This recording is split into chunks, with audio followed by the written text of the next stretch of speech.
All right, and welcome everybody to the second session of the Akagi game.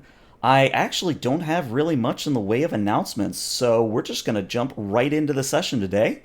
If you don't remember from last time, we usually start things off with a captain's log or a log from one of our players, and today it will be from the captain again. So, Captain Miller, if you would. You got it. Captain's log. Stardate 39173.4. We're currently headed to the Baratus system to determine if there are any viable sites for a new Federation colony or outpost. And what should be a routine mission is complicated by our proximity to the Gorn and Klingon borders.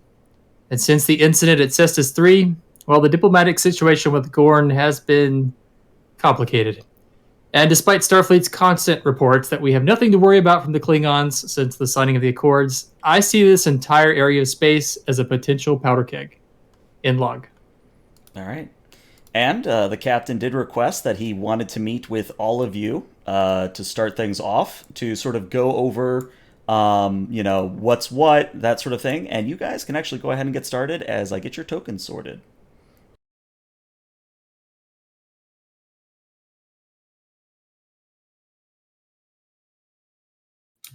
As you guys all walk in, I'll say good morning, everyone. Good morning, Captain. Captain. Morning, Captain. So the Baratus system, our destination, it's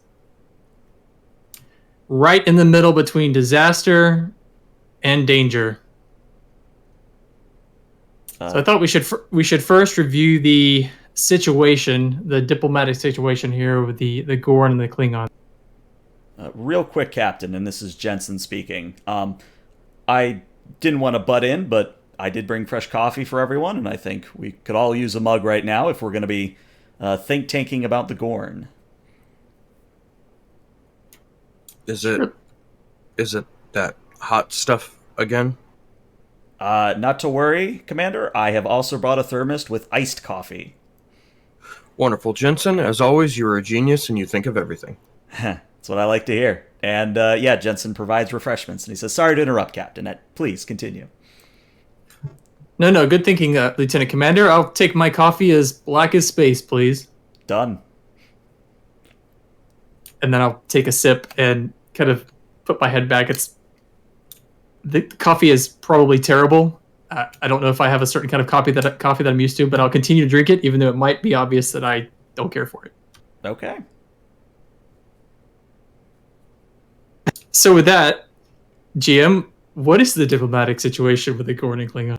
So my understanding of the situation, and I could be wrong, but this is probably what we're going to go with, is that the Klingons obviously have signed the Khitomer Accords. Now, those have been in sort of effect for about 2 years. They went into effect in 2293, and the current year is 2295.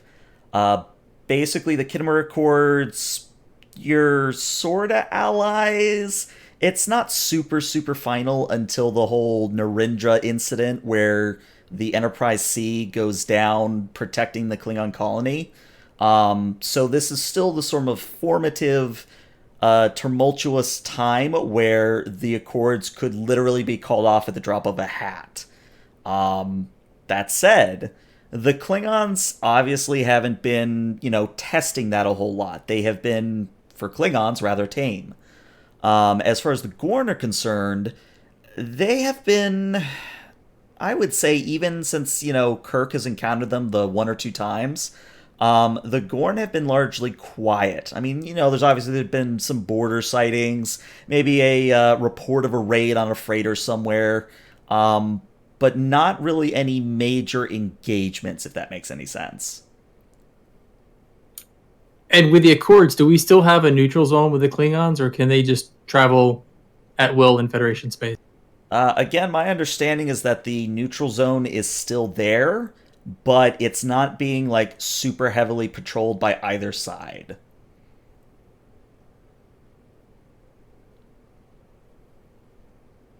All right, sounds good. Well, for our mission into Baratus, I had some ideas on a new strategy that we could take using all of the supporting craft that we have. and I'll put in one of my data tapes and hit a button, and a holographic display of a star system will appear. Discovery says we have that, so imagine that's what we have. And I'll temporarily put us on this map so you can see what he's talking about. Thank you. Well, in a traditional survey mission, Akagi would enter the system and begin scanning each individual planet. And we'd send away teams and scout the best possible spots for colonization before moving on. So bear with me, but let's say the time it takes to do that is equal to y. And if there are 6 planets in the system, the total time it would take to do all this is y times 6. And that would be before the mission is completed. But it occurred to me that we have a huge hangar full of survey ships and crew. Why not use those to our advantage and try something new?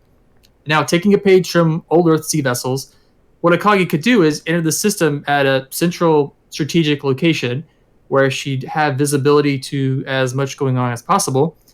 We'd immediately launch survey ships for each planet, and those ships would handle their own scanning, probes, away teams, the whole deal. And when they're done, they'd report back to Akagi. And in the meantime, Akagi is holding position at what we'll call the system sweet spot, just keeping an eye out for bad guys and responding to anything that comes up. And to do that, we'll keep what's traditionally called a combat air patrol, or CAP, ready to go at a moment's notice. And it's very likely that there will be parts of the system that Akagi won't be able to easily scan from the sweet spot.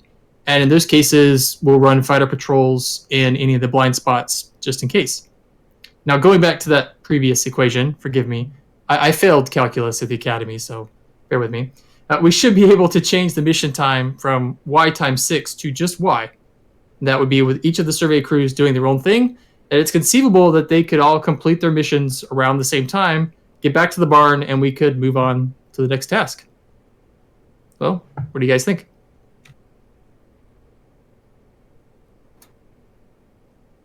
I think it's a great idea, Captain. It's what this ship was built to do, right? We certainly have the resources for it. It'll help us get everything done faster and safer. I'm in favor. As am I. The old pilot in me likes the idea of actually letting our fighter pilots get out and actually stretch their legs, as it were. But looking at your map, I would say, being it would be the furthest away, possibly Survey Team 3, maybe double up on the number of crafts for not only for how far away they are, but also being they are going to be the closest to this blind spot that you have illustrated. I think that's a great idea, number one. And also, since we're inside of a system, getting from one planet to another should be fairly easy. I remember our instructors at the Academy said that micro warp jumps inside of a star system were reckless and something we shouldn't do, but I think we could try it here, especially with the advanced sensors that Akagi has. She could really map out all of the obstacles in the system, so if there's danger, for example, the cap could make a micro jump from our central position to Survey 3 within seconds. I know it'll be a little risky, but that's why I've got one of the best pilots in Starfleet on my ship. You do realize that they said that it was risky and dangerous because I pulled it off after they said not to, correct? Absolutely. And my opinion is we're a long way from Starfleet Command, and what they don't know won't hurt. Do we have any other information on this system as far as any other stellar bodies that are in it besides... I'll break voice. Out of character, is the blue dot in the middle, is that also a planet, or is that the location that we are going to sit at? So you guys are sitting at the comm badge. The blue circle is actually I believe it's a G-type star. It's a white-blue star. So that's what that is. Big old star. Okay. And I made this map with no knowledge at all where we were going. My thought was like the sensor blind spot, that could be us with like a sun between us or asteroids or any number of things. But the idea is the central sweet spot. If that's a star, maybe it could be somewhere else. Right, and it actually just worked out quite well, and I was wondering if you read my mind, but yeah, there are three planets, the green, the red, and the orange/brown circle. Those are all planets. The brown planet, Survey 3, is an M. The Survey Team 1, the green, is a D. And Survey 2 is a L. So for those who don't have planet code handy, that means the third planet is like Earth. It's a breathable atmosphere, comfortable-ish. Survey 1, the D-class planet, is a very pretty much just a rock in space without any atmosphere whatsoever. And then you have the L-class planet, the second planet, which is technically survivable, but in this instance, it's too cold for sustained life. So you can visit, but you don't really want to stay, if that makes any sense. Our mission is both to survey a place for a colony, but also potentially for an outpost. Mm-hmm. Well, if we already know that the third planet is a Class M, then obviously, again, broad strokes, it would be the best place for the colony. But, yeah, no, I absolutely like your plan. Just where... Only question I have is, where do you want me? Well, number one, I'll leave crew assignments for the survey ships and fighter patrols completely up to you. My intention is to remain on Akagi for this first mission, Akagi's position in this flotilla, if you will just be command and control and just watching. And I think my place should be on the bridge for now. But as far as you, wherever you think you could best be used, I'll leave that up to your discretion. Very well, Captain. Captain, I have a question. How close is this system to the border with the Gorn? Out of character, I'm assuming close, but Yeah, I'm trying to find the graphic so I can quickly look it up, because apparently I didn't write it down. But needless to say, it's pretty much a hop, skip, and a jump away.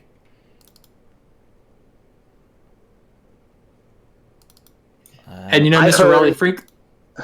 Go ahead. I've never encountered the Gorn myself, but I've heard that they're very xenophobic, and they're very, very protective of the space that they consider their own. So I don't know.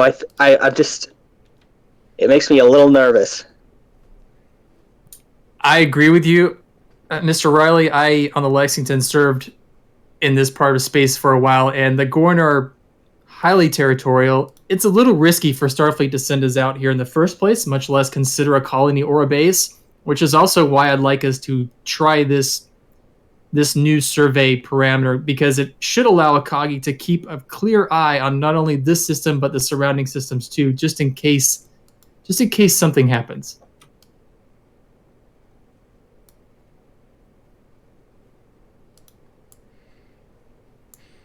In Discord, I put a screenshot. You guys are going to Baratus, and that's in the right-hand side. It's that red little dot.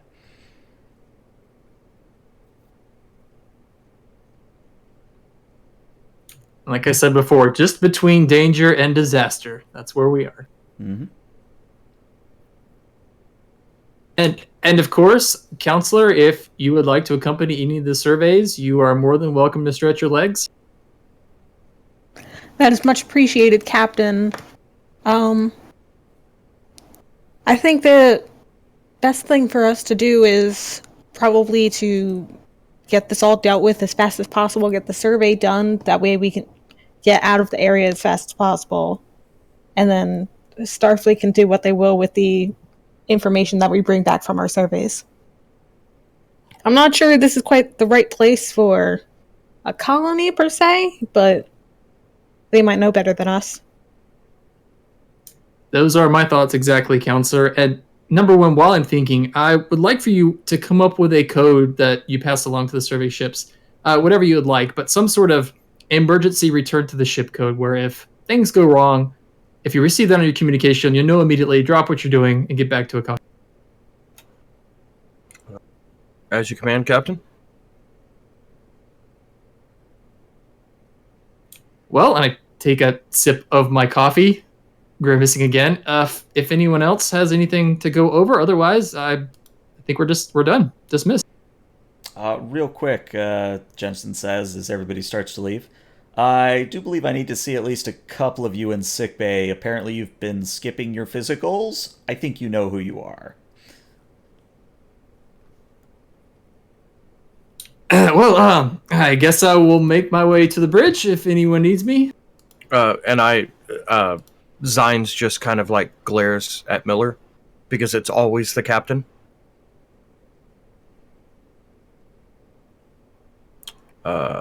Captain, are you avoiding Lieutenant Commander Jensen? Captain's prerogative, number one. I don't have to answer that question. You're right, you don't. But he could order you to go to it. And I think, and I'll kind of give a side glance and a little smirk to Jensen, I think he just might. Well, maybe. Not right now. But if I don't see him in a week's time, I might just show up in his quarters and start the physical there. If you need help breaching the door, let me know and I will unlock it for you. That's what I like to hear.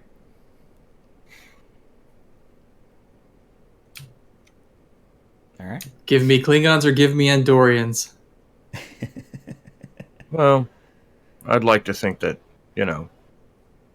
Andorians are at least easier to deal with. We're stubborn, but we're not crazy. And then I guess as I'll follow behind Riley. So, Mr. Riley, how are things in the engine room? Well, so far everything's tip-top. Having a ship like this to work on, everything's, at least so far, has been pretty simple.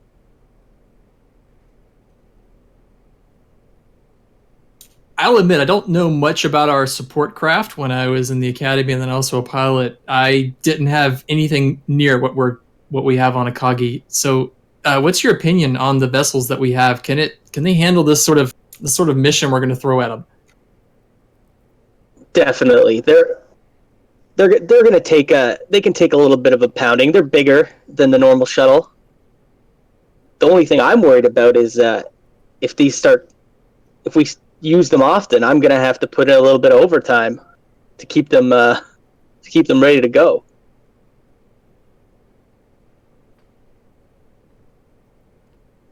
Well, that might be a good problem, and I myself, I'll have to make sure to log in some flight time if Commander Zions will allow. It's been a while since I've been behind the helm. Me too, sir. I prefer to work in the back of the ship, not at the front. And I'll laugh and I'd say, well, Commander, I think I'm going to go to the bridge. If there's anything you need, let me know. Yes, sir. All right. So, we're going to sort of enter into a semi-meta thing, and I'm going to put us back on this map because it is oh so handy. So you guys have 5 executive class shuttles, and as I said off stream, these quote-unquote executive class are the TOS equivalent of the runabout. Think of them like a prototype for the runabout. They don't exactly have the modularity that a runabout will come DS9, but they have the same stats as a captain's yacht, meaning that they're still very powerful for a Scale 2 vessel. Now, you have 5 of them, and if need be, I'll, make 5 instances of the sheet and you guys can name them. But for the moment, we're just going to use one single sheet.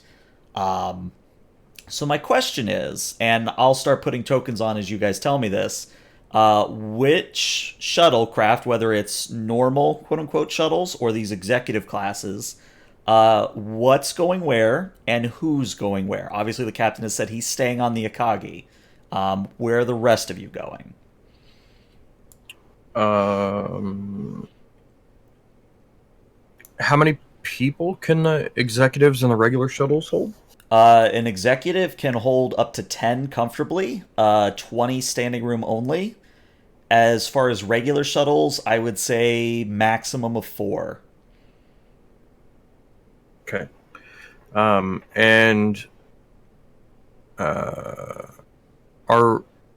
guess this is more of a question for Captain Miller. Are we touching down on these planets, or are we just doing surveys from space?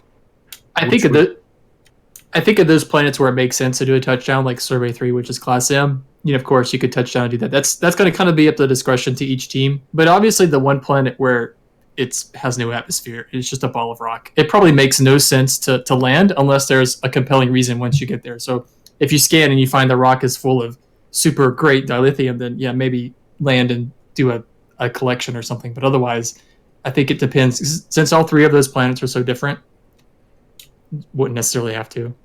Gotcha. Because kind of what I'm thinking is maybe sending an executive to each one, and and maybe a couple of regular shuttles to survey 3. Because I kind of had the same idea that you just said of at least survey 3 of being the one that we would definitely want to touch down, and it's up to Zarya if because I kind of figured that's where she would go, being class M, there would actually be I don't know. There might be something on the surface, you think? Yeah, something to actually, research. Yeah. I'm perfectly fine with that. I know it's a Type 9 shuttle, but bear with me. It works. You just killed the immersion. That's a TNG shuttle. Well, there goes the immersion, everybody. Thanks for coming. No, I'm hastily trying to crop a TOS one because the one I had in there had so many artifacts. It was bad to look at. Sorry. Keep planning.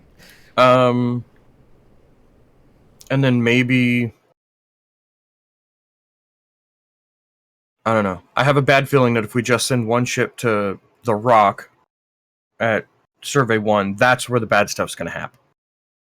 That is why we also have Patrol 1 and then the Cap. So I think those are vessels that are out there doing a thing. And then Akagi, like I was saying, since we're in the system, if we go to warp, we can get there really fast. Right. True. I think it's really important to keep good hands in the patrol, though, since they are going to be watching where Akagi necessarily can't watch. That we need to be on our toes, both as Akagi, keeping an eye on most of the things, and then the patrol keeping an eye on where we can't see. That's those are the two that I'm most worried about. Because I was thinking of going with Zines with you to Survey 3 because it's the furthest away, but now I'm kind of also thinking of being in the patrol, not actually going to one of the planets, just being kind of like the ready. Because if something happens at one of the planets, at least patrol will be out there and could probably back them up even a bit faster than the Akagi necessarily could. True. Especially if it's nearby, if it happens to get lucky. Okay, well, I think that's a good idea. I think I'll take a shuttle or fighter or whatever we're going to use for Patrol 1, and I'll head up Patrol 1. And then I know, Captain, you said you're going to stay on the ship. I don't know if Commander Riley wants to go on one of the away team / shuttle teams. I think I need to stay with the ship. Okay. So then Survey 1 and 2 will basically just be red shirts. Survey 3, Commander Zarya will go. And then, oh god, that got bigger. Oh shit. It's going to become smaller. I mean, it is the Class F, so it's the big old box. I just phrasinged myself. You did. Alright, and then I'll be Patrol 1 with whatever the patrol is going to be. Because we don't actually have fighters. We just have a crap ton of shuttlecraft right now, correct? Yes, and according to the diagram we've laid out so far, you do have 2 other executive class shuttles you could put on patrol. Okay, then I'll take one of the executive class shuttles. Oh, actually, I'll take both, I guess. Okay. Are they both going to be in this Patrol 1 group, or no? I guess I'll take one and then maybe a shuttle. Okay. So that way, if need be, we can split and go in 2 different directions. And then we'll leave one either on the ship or just outside the ship. Well, we can, as the captain outlined, we can put the other one on combat air patrol. Sounds good to me. All right. So let me, now that we have those tokens sorted out, let me farm out actual character tokens. So I will be shrinking That you way we down a can little keep bit. track of where we are. Right. So Miller, you're staying on the ship. Riley, you're staying on the ship. Zines, you will be with the patrol group. And then Zarya, you Correct. were going to Survey Survey 3. 3. Okay.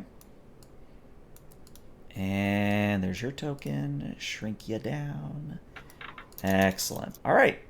So, all of you get to going. You all hop into your, relevant shuttlecraft, or settle into your bridge seat, or, start working on the flight deck as the engineer to get everything going. And it's almost like a scene out of Top Gun. You're just sort of launching aircraft after aircraft, except they're spacecraft, out into the void of space, and they're all banking off in different directions. And you just see it's almost majestic the way that the Akagi arrives in system and then just sort of disperses its support craft. It's quite interesting to see from an external perspective.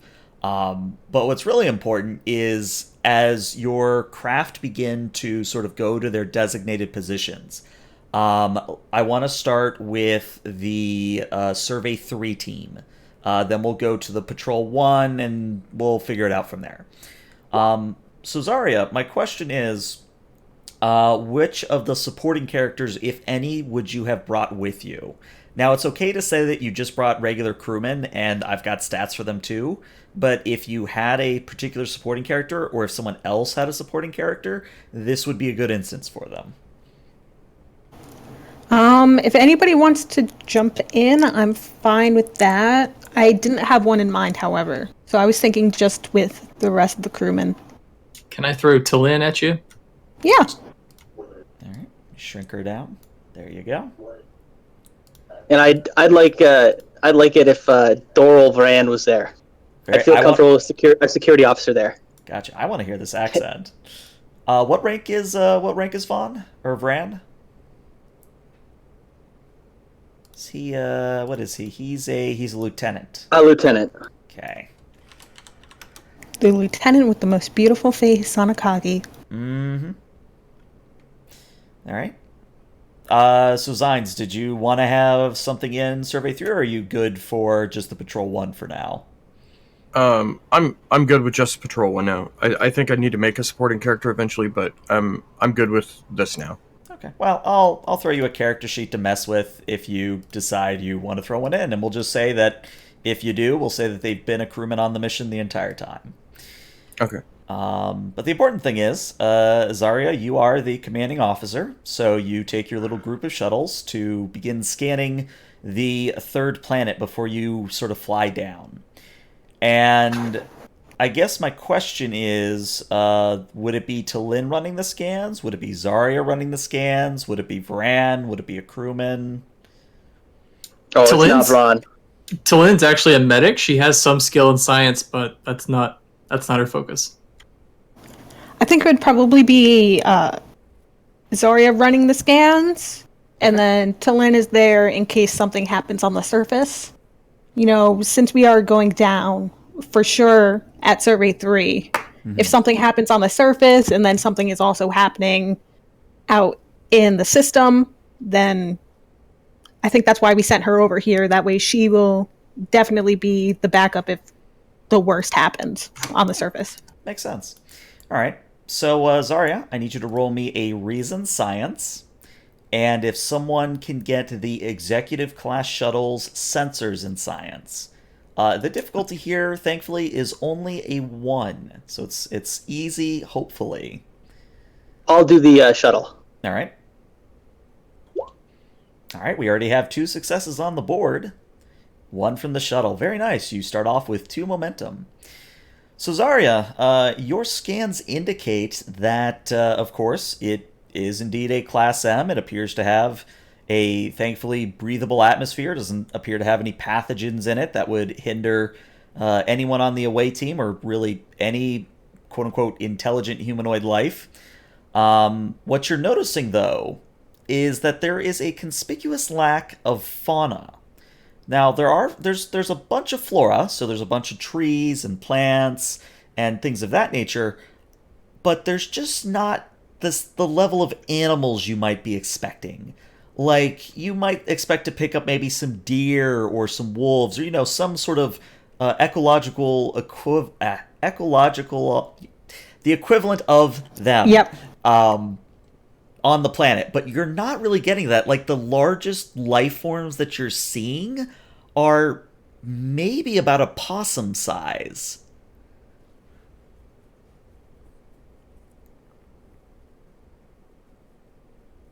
I know that the atmosphere is breathable. Would it sort of explain why larger creatures might not necessarily be able to survive on this planet? Or thrive on this planet, at least. Like, if it was a breathable but lower level for, like, long periods of exposure? Or just everything just seemed normal? I think that is an excellent question for Talin. So, Talin, I'm going to need you to roll me either a insight or a reason medicine. The difficulty here is a 1. Would you say a focus in xenobiology would apply here? Oh, yeah. Oh, yeah.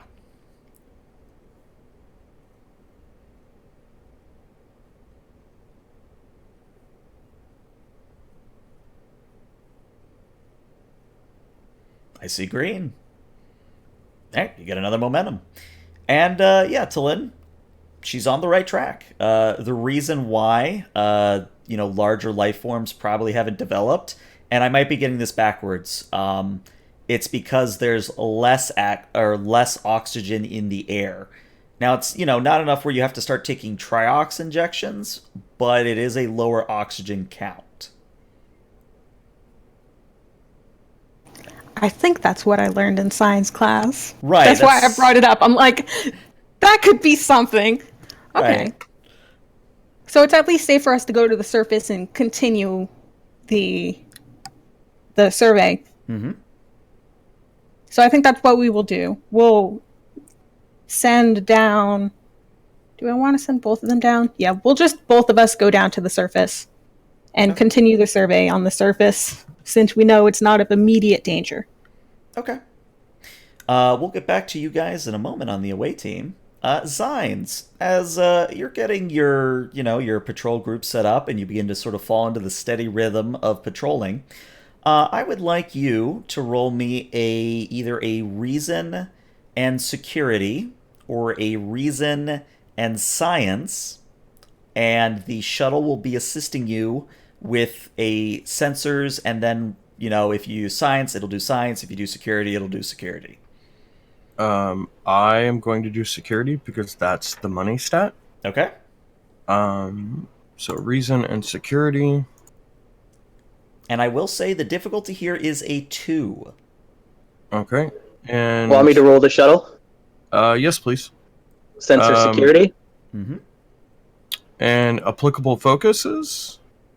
List me off 3 that sound like it's a tactical awareness type thing. Starship tactical systems? Survival? Starship helm operations? I would say some sort of myriad combination of the 3 would apply here. So yes, you do have a focus. All right. Okay. Now, I will say that you can succeed at cost, but this will be a complication.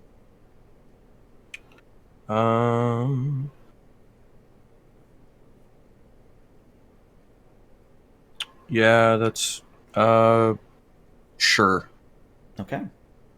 So, the complication is that as you're scanning, you do confirm that the only vessels that are in sensor range, not only of yourself and the Akagi, but you are detecting a discrepancy with your particular executive class shuttle. I think what I'm doing is I'm just going to make a sheet for each one so you guys can name them. But you notice that the sensors are sort of returning sensor ghosts. And it's easy enough to figure out that they're ghosts because you can contact the other ships, other shuttles in your patrol group and confirm. You're basically seeing double or triple for some reason. Okay. I will note that in the log of our patrols, and then I will also start running a diagnostic on the sensors. All right. We'll get back to you in a moment. We go back to the Akagi. So, Mr. Miller, tell me at this point, have you named a yeoman, or are you sort of just relying on Zines to be your go-between? I imagine I probably do have a yeoman that,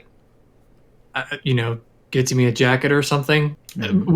What are you talking about as far as the duties of the yeoman in this case? Basically someone who sits at the con whenever Zines isn't there, someone who handles the sort of paperwork side of things. Like, obviously you still read and sign everything, but it's the yeoman's job to sort of organize and bring it to you in an orderly fashion. Okay, I'll say my yeoman's name is Cooper. Of course. All right. So we'll say Miss Cooper, since for the Friday game it's Mr. Cooper. We'll say Miss Cooper. She is a crewman second class, and she brings you a report. And she says, Captain, I obviously couldn't read this myself. It does say Captain's eyes only, but this just came in a few minutes ago. Well, I thank you, Miss Cooper, and I'll take the pad from her. And if you don't mind, I could use a cup of coffee. You certainly know how to make a cup of coffee. Our doctor, just between you and I, the thing he handed me, I can't call it coffee. I would greatly appreciate it. And she kind of tilts her head to the side quizzically. No offense, sir, but he makes his from scratch. He doesn't use synthesized beans. My understanding is he literally brought it from Earth, the coffee stores, and he does something called a French press. Oh, that's too bad. That's probably a case of me being in space for so long. I haven't been to Earth in almost 2 decades. Well, I can get you the quote-unquote synthetic stuff, sir, if that's what you prefer. Sure. I'll leave it to your discretion. Of course, sir. And, she kind of gives you a salute, because you haven't told her not to by now, and she runs off to get you coffee. My question is, do you read the communique right then and there? Do you go to the ready room?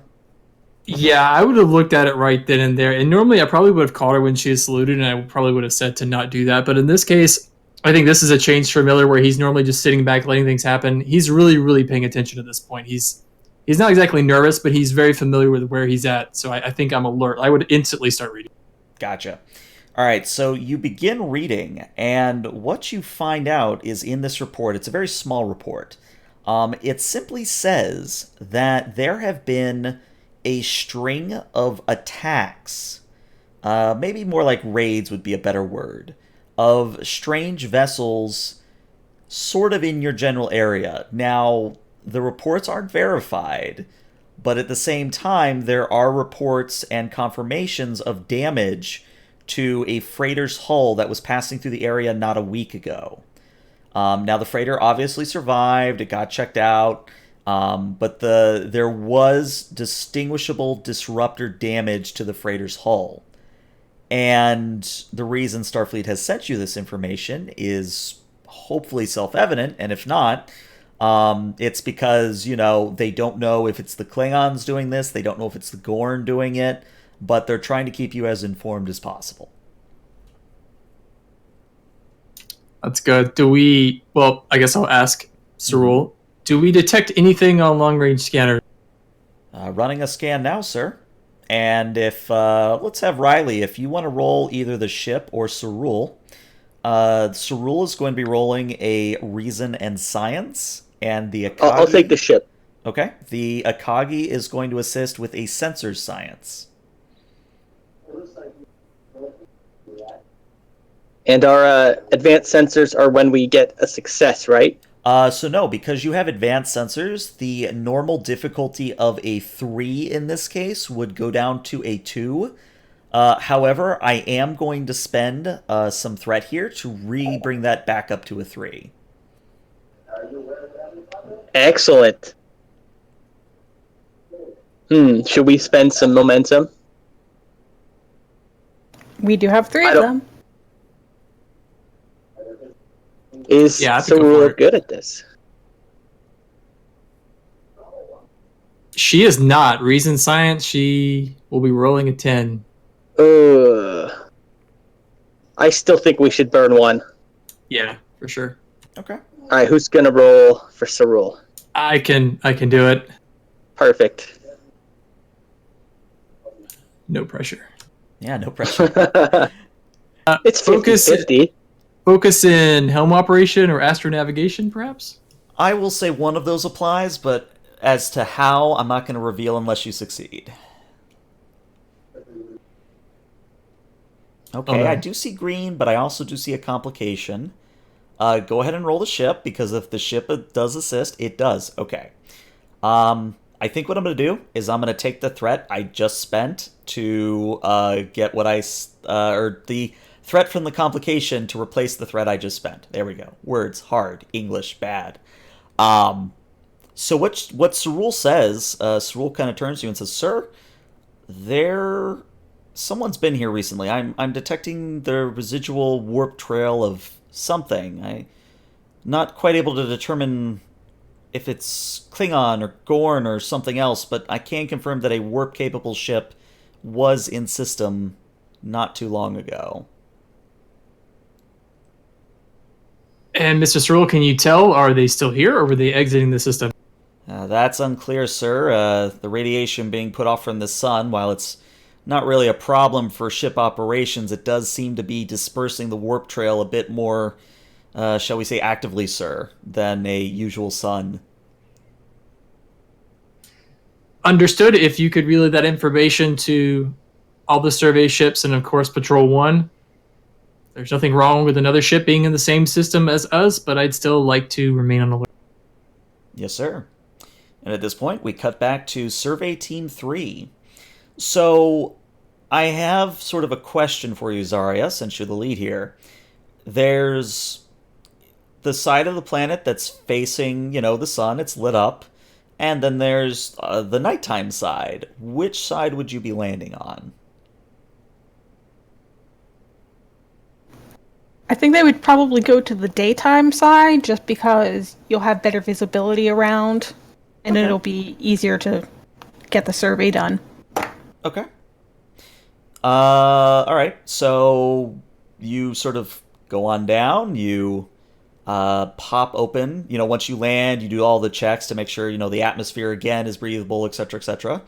You pop open the hatch, and immediately the smell of a lavender mixed with a rose creeps into your nostrils, and it's an extremely pleasant scent, or at least, it's the kind of vibe I'm going for. Yep. It's very floral, it's very soothing, and everybody on the away team picks up on this. It's not overwhelming, but it's definitely a noticeable presence. And when you sort of step out of the shuttlecraft and, begin to sort of take stock of your surroundings, you see that you have come down in what is basically a forest clearing. And where normally on Earth you would sort of have the forest bed where it's sort of like dirt and pine needle and things like that, instead of that, there are just flowers everywhere. And that's probably why the scent is so strong, is because they're just so prevalent. And they're all sorts of different colors. You've got blues, you've got yellows, you've got reds, you've got greens, you've got everything in between. Hey, I rhymed. Talin will look around and she's smelling. Well, Commander, the smell here is quite overwhelming. Yes, I think we might have disturbed some of these flowers when we landed, so I'm not sure if this is usually how strong it is, or if it might just be because we crushed one or two of them. But I think it'll be fine. We can get on with our survey. Before anyone exits the door, Lieutenant Vrand puts his hand up and says, Lieutenant Commander, I insist that we make sure that nothing coming from these plants is dangerous. Take a momentum. Just have a momentum.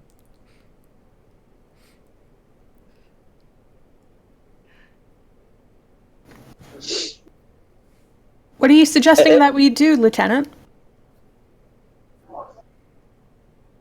At Do we least need to do any extra scans before we go? I believe that precaution is necessary. There are instances in Starfleet history of plants killing people. If you think that's wise, I don't mind any more caution than we've already put in. And he's essentially standing at the doorway, not stepping out, and just he has his hand phaser ready and he's scanning. Okay. For you, I would say you could get away with a reason security. I might say that it would be better if you rolled reason medicine, but, we play flexible here.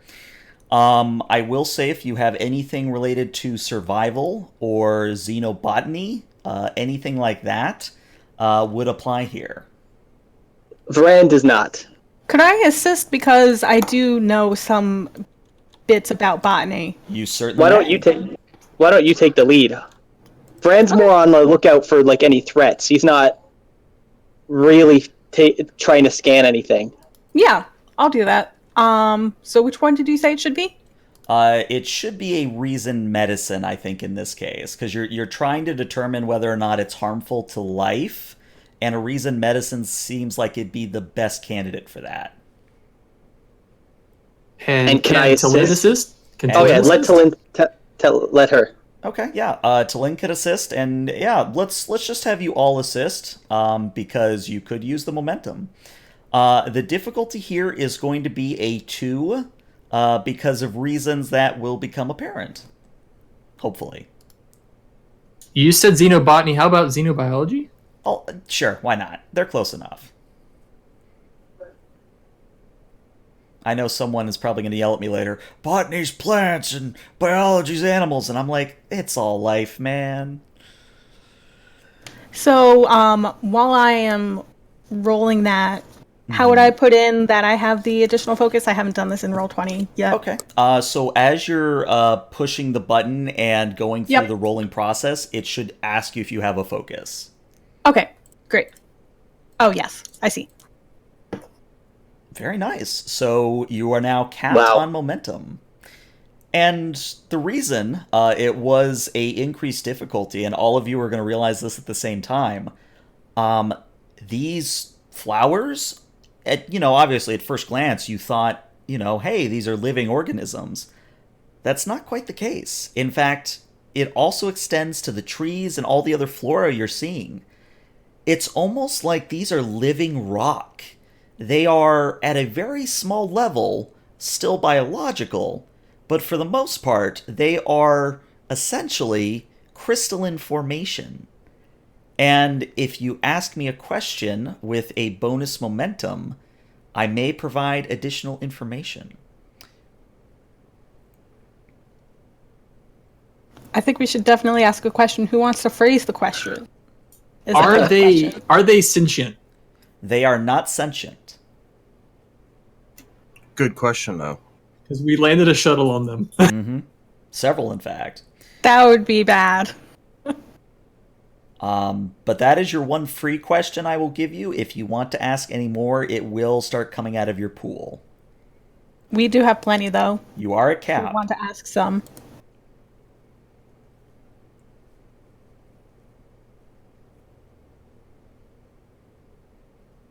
I just think we should get out of here.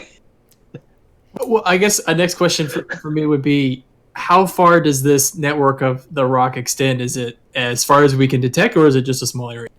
It is as far as your sensors can reach out across the entire planet, or so you would guess.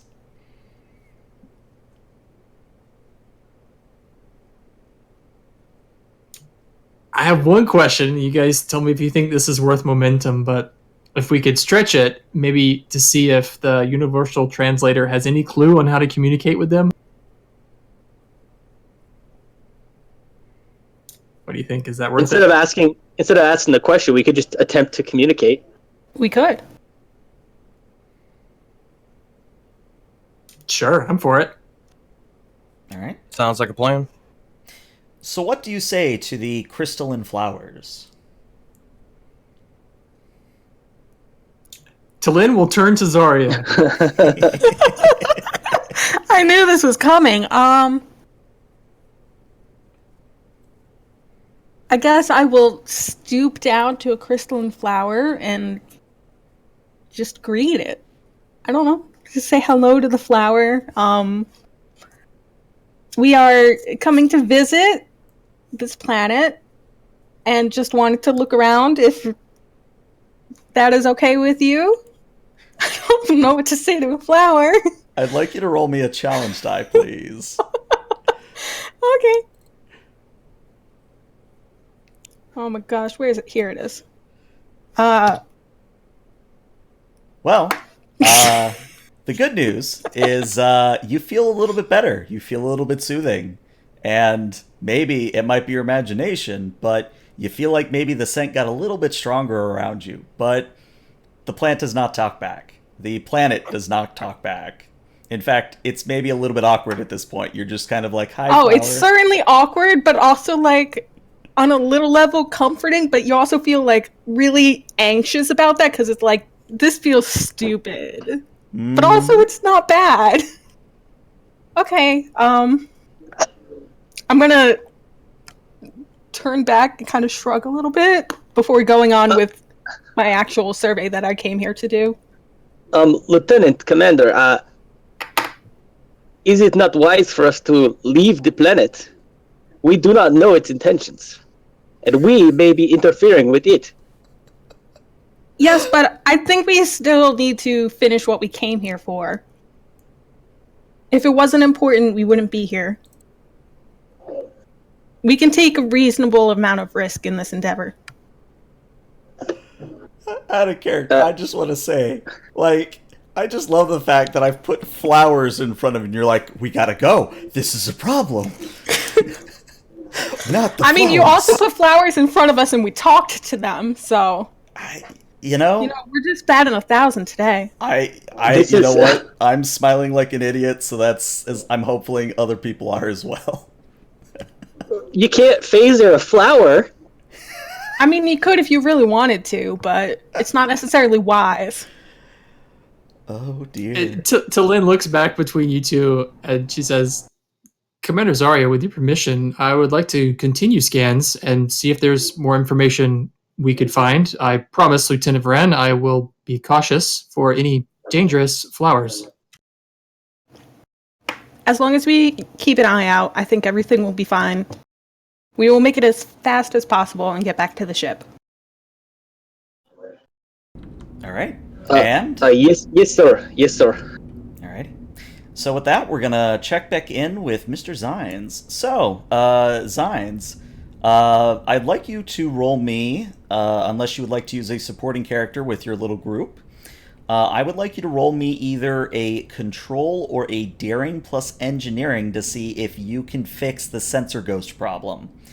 If you have anything related to sensor operation or equivalent, that would apply as a focus.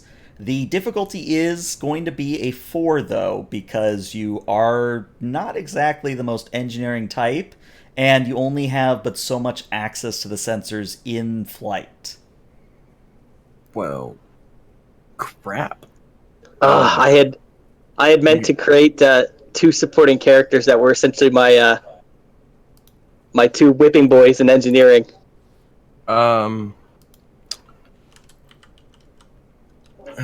Engineering is not my stat. I'm good with daring. Daring I'm awesome with, but engineering not so much. I guess I'll just try the roll and we have 5 momentum. Yeah. Tell me how many you want. I'll try the roll and let's dump 3 momentum to give me 2 extra dice. All right. Because otherwise I'm blowing determination to get automatic successes. Well, I would say maybe don't spend your determination on this, but do maybe try to make an effort at the task. Okay.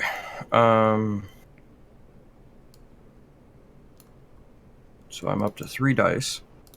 Or 4 dice. Mm-hmm. And I do not have an applicable focus, because the only 2 that even remotely sort of kind of would be Starship Tactical and Starship Helm. Mm-hmm. So that's going to be a no. Yeah. and that's going to be a big no. And I'm just going to take threat for that. Yeah, unfortunately, you do your best to sort of jigger and otherwise jury rig the sensors from the limited access you have, but unfortunately, you neither make the problem worse and you don't make it better either. So, unfortunately, you're still getting sensor ghosts. Okay, then what I will do when we can't fix the shuttle is I will radio the Akagi. Okay. Patrol 1 to Akagi. This is Akagi. Go ahead, number 1. Captain, I am having problems with Patrol 1 sensors. I'm getting ghosts and getting double the amount of ships in the system. Trying repairs on site have actually exacerbated the problem. Could you have Akagi run more detailed scans of the area to make sure that all the other survey teams are not having ships sneak up on them that I can't see? We'll do, and if you'd like, we can always send the cap to your position to augment your sensor scans. Actually, yes. Why don't we do that, Captain? Send the cap here, and I'll transfer Patrol 1 to Cap and send Patrol 1 back to act as Cap, they'll be next to you guys. That sounds good, and while we're at it, I'll have all the surveys give me a report on their current status, just to be extra cautious. Yeah, we'll send the cap your way, and yeah, you guys can do that swap. Outstanding, Captain. So, Captain, you get a status report from the other 2 survey missions, and Survey 2 reports that... oh, hold on, that's a jet. Thank you, Jet. That was the cap. Well, it's always hard to judge whether or not I should mute because it doesn't really get bad until right after they fly over, so... yeah. I just heard the danger zone in the background with the jet. It was perfect. It's a carrier game. There's supposed to be jet noise. So Survey 2, the Class L planet. They report that aside from some survey samples of the almost like evergreen-like trees, they have not found anything of interest on the planet. However, Survey 1, the Class D planetoid, they have reported that there are deep deposits of Ritalin in the surface of the planet. And if you didn't know, or you need a reminder, Ritalin is the only known cure for Rigelian fever. So it is a rather precious commodity. Can I call Temporal Affairs and have them pick up a supply and drop it off to the Amalthea? It might take a while, but maybe.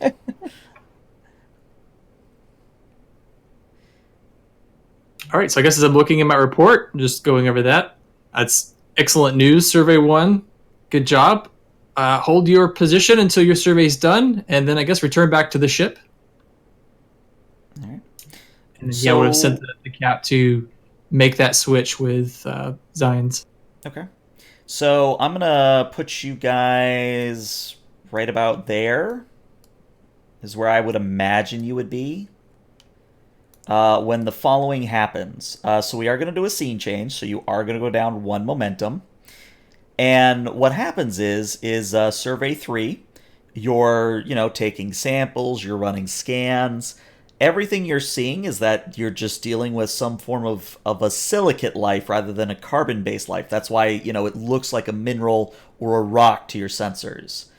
But what's really important is that Vron, you're looking around, you're doing the vigilant security thing, when you hear the hum of an engine. And it is not an engine hum you are familiar with. Commander, I hear something.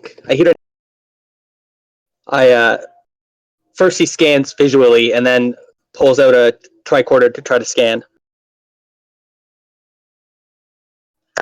All right, hopefully that's not too loud. If you want to run me a reason security, the difficulty here is just going to be a 1. And can the shuttle assist? It can indeed. The shuttle will be assisting you with sensors and security. All right, I got. I don't have any focuses for this. I can roll the shuttle. I got 1. That's all you need. That's Let's good. see if the shuttle gets you momentum. It does. Very nice Oh, job, Ship. bingo. So, you learn something rather important. You learn that there is indeed a ship inbound to your position, and the computer is returning back that it matches the profile for a Gorn battleship. You don't know where it's coming from. You just know that it is approaching your position. Fran immediately reports that.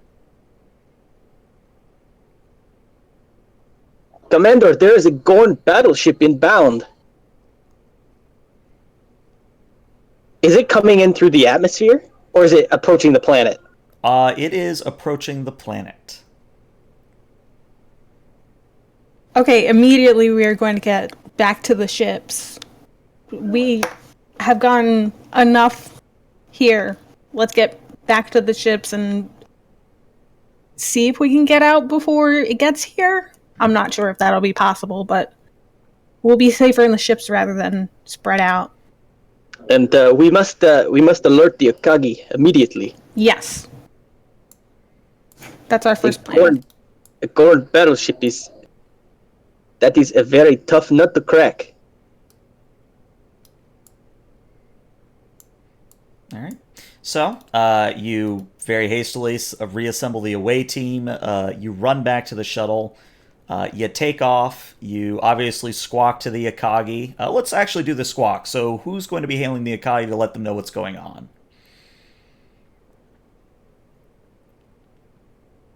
Probably the commander. Yes, I'm going to be calling the Akagi. Okay. Akagi, we have noticed. I don't even know what to say. I'm actually freaking out, and there's no actual ship here. No, this is the Akagi, big deal. We have a problem here. There is a Gorn ship we have noticed approaching the planet. We are leaving the planet immediately. Please send patrol 1 there's just one patrol. Please send the patrol this direction for backup. All right, very good, Commander. Continue on your way back to Akagi. Have they taken any aggressive actions? Not yet, but I'm not waiting around for them to. Very good. Continue on course to Akagi, and we'll deal with the situation. And I'll send a message to Zines. Number 1, it looks like we have a Gorn vessel in the vicinity of Survey 3. Doesn't like they've had any aggressive actions so far, so I wouldn't think this is an emergency. If you are done trading places with the Cap,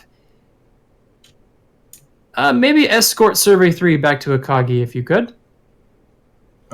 Will do, Captain. Should we recall all the survey teams, or not at this time? Let's hold for now. They haven't made any aggressive motions, so let's not assume that's their intention as of yet, but we're going to keep an eye on them. Understood, Captain. Patrol 1 is heading towards Survey 3. All right. And I would like to open a hail to the Gorn vessel. All right. The communications officer reports channel open, sir. Unidentified vessel. This is Captain Jeffrey Miller of the Federation Starship Akagi. We've noticed that you're in the system. We are conducting surveys of the planetary bodies here. Would you announce your intentions, please? And the silence is in character, and it passes for a little bit more, and... sir, they're not responding. However, I am detecting they are powering their weapons. Okay, let's go to red alert. Everyone, let's issue condition courtyard to all of the support craft. Let's get everyone back home. All right. And it is at this point that we are going to take our first glimpse at Starship combat. So, to sort of segue into the map, the little shuttle, your little executive class shuttle on Survey 3, you climb up out of the atmosphere of the planet, back up into space, and pretty much off your aft quarter, you see that there is indeed a very large Gorn battleship headed in your direction. If I had to describe it, it is a sort of a tapered cylinder with very stubby wings attached to it. I mean, it's sort of Klingon-ish, but it's maybe not as Klingon as it could be, if that makes any sense. It's not like a bird of prey wing, or it's not like a Vesta class wing. It's almost like someone just had sort of extra hull and bulked out the sides of the craft because they could. But what's going to happen here is we are just going to go into initiative order so that you guys get a feel for how this works. So as the survey team, normally you would have 2 actions, but I'm going to be nice and say that you guys have 3 actions. And for the time being, I'm also going to limit the Gorn ship to 3 actions as well. Now, on your turn, on the player's turn, anyone can act. So that means you could do a command task, you could do an engineering task, you could do a sensor task, you could do a con task, whatever. The key is keeping track of what character has rolled what. Because if a character does 2 actions in a round, so say you fire weapons twice with the same character, the difficulty increases by 1 every single action they make. So for example, if you fire weapons now, it's at a difficulty of 2. If that same character fires weapons, it's a difficulty of 3, etc., etc., etc. And the way or at least the way I keep track of what sort of actions that you haven't done yet, is I put these sort of dots on the tokens. Now, obviously, with the shuttle being super small, I'm actually going to blow it up a little bit, so it's not going to be to scale. Basically, there's a dot guide, which I will adjust for the stream here in a moment. But the dot guide is very handy for keeping track of who has done what. And if you need a reference of what actions you can take, Starship Combat in the PDF begins on page 218. And there's also 3 handy handouts that should be available to you in Roll20. They are. All right. So it is going to be the player's turn first. And what would you like to do?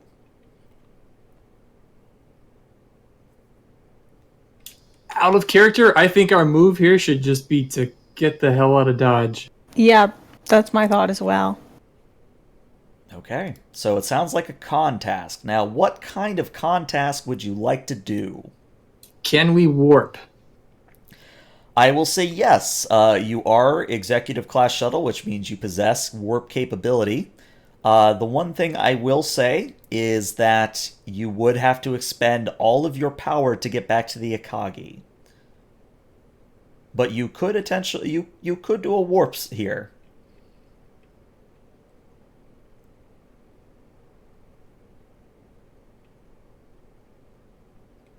That's definitely a risk. We can go for it. Let's just go for it. Let's do that. Rand, what's your con skill like? Are you any good at piloting? Vran is like, he's got a con 2, control 10. Okay. He's okay, not terrible.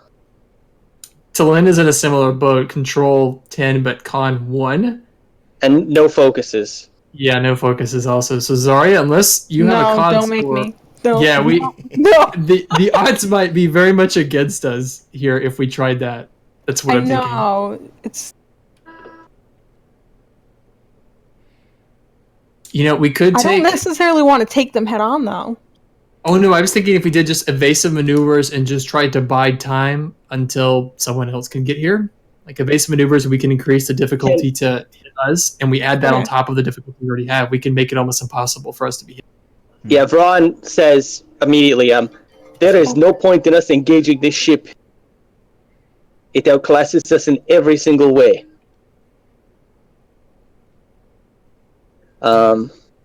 Yeah, I don't know which order to do this, but We did ask for backup, and they should be sending them I know immediately. So Miller, upon seeing this Gorn vessel coming out the shuttle, would have ordered Akagi to warp like in this ship's face. Like he wants to come out of warp at like J12 on top of this Gorn ship. Like no messing around here at all. But I can imagine that we probably have some time before this could all. Yeah, come I through. will say there's going to be, as long as you don't warp to the Akagi immediately, the Akagi will arrive in one round. So after this round. okay. So if we know that the Akagi is going to be there soon, then we can go with evasive maneuvers. Okay. So, evasive action is going to be a daring and con, difficulty 1, and the shuttle will be assisting you with a structure and con. I'll roll the shuttle. Okay. so who's actually taking the con? Is it Vran? It's absolutely not me. My daring con is 11 together. So if you can beat that, then it's Fran. Yeah, it's one better. That's you. So daring and con. Should we use momentum? Well, you do We have have a 3 of them. success from the shuttle. So all This you is really need to roll is 1. Let me use 1. Okay. Yeah.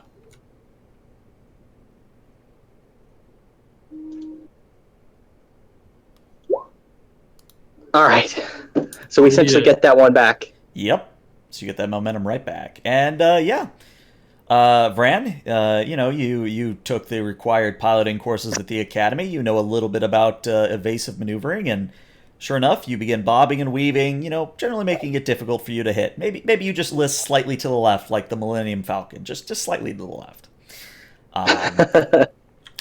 But that is going to be your turn, unless you would like to do a quick-to-action save. Meaning that you would move again, or at least a player would move again. That would cost us a momentum, right? No, because you have... Oh, no, quick-to-action... He's not there. He's not there. So yes, no, you were completely correct. Yes, it would cost momentum. I'm guessing no.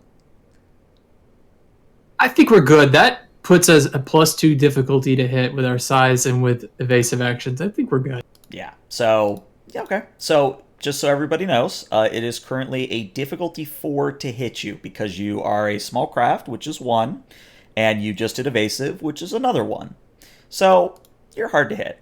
Now, that said, the Gorn are still going to try and take a shot at you because that's what Gorn do. And I'm going to spend 1 threat, or I think it's 2 threat, to get the additional die. So let me push the macro and see what happens.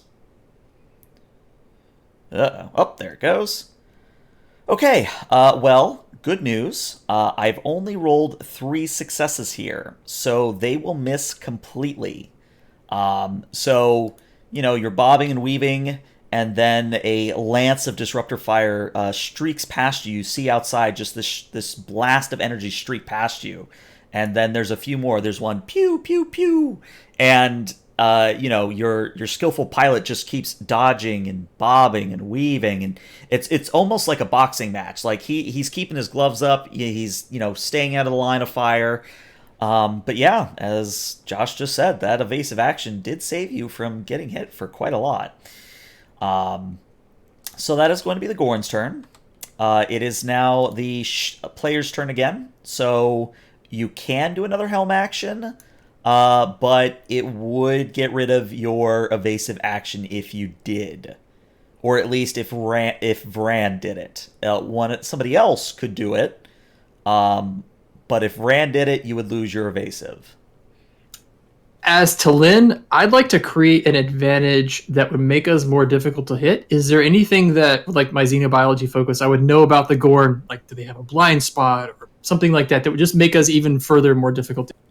I will say roll me a insight and medicine, and I'm going to make this a difficulty 2.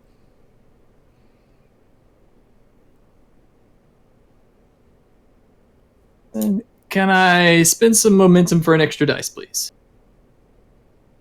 Just one. Okay. And can the shuttle assist? I'm going to say no on this one. This is Talyn Okay. calling up information that she knows. Xenobiology is a focus? Sure.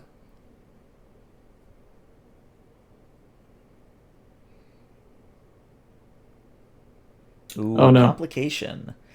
Oh no. I'm gonna take threat for that. So yeah, you know, Talyn, you think hard. You're like, is there anything? Is there something I can do? Like, it's at the tip of your tongue. You're like, I know there's something special about their senses, but it's just not coming to you.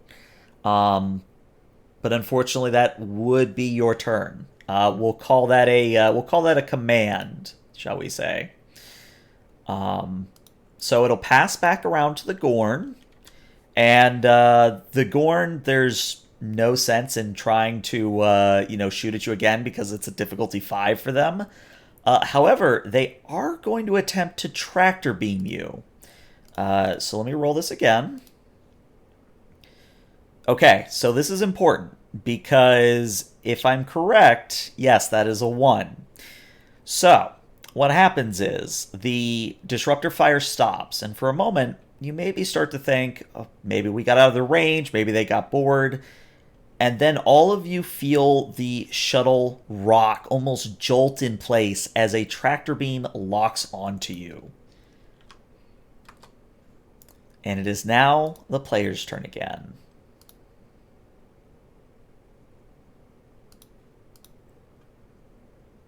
Zarya, you're our only hope. I'm trying to think. Ramming speed. Is there anything we can do to break that? I don't think there's necessarily. No, we don't We're have a just chance. kind of like stuck here. Well, it's possible. It's possible. It's not probable, but it is possible. So the battleship has a tractor beam strength of 5. Now, because this is sort of the introductory to combat, I'm going to nerf that down to 4. I didn't hear what number you said, and I just knew it was something I didn't actually want to hear. So the difficulty to break out of this tractor beam is going to be a 4. Now, there's several ways you can break free from a tractor beam. You could modulate shields, you could attempt to break free with the power of your engines, or you could attempt to shoot the tractor beam emitter. If you use the engines, that'll get rid of our evasiveness.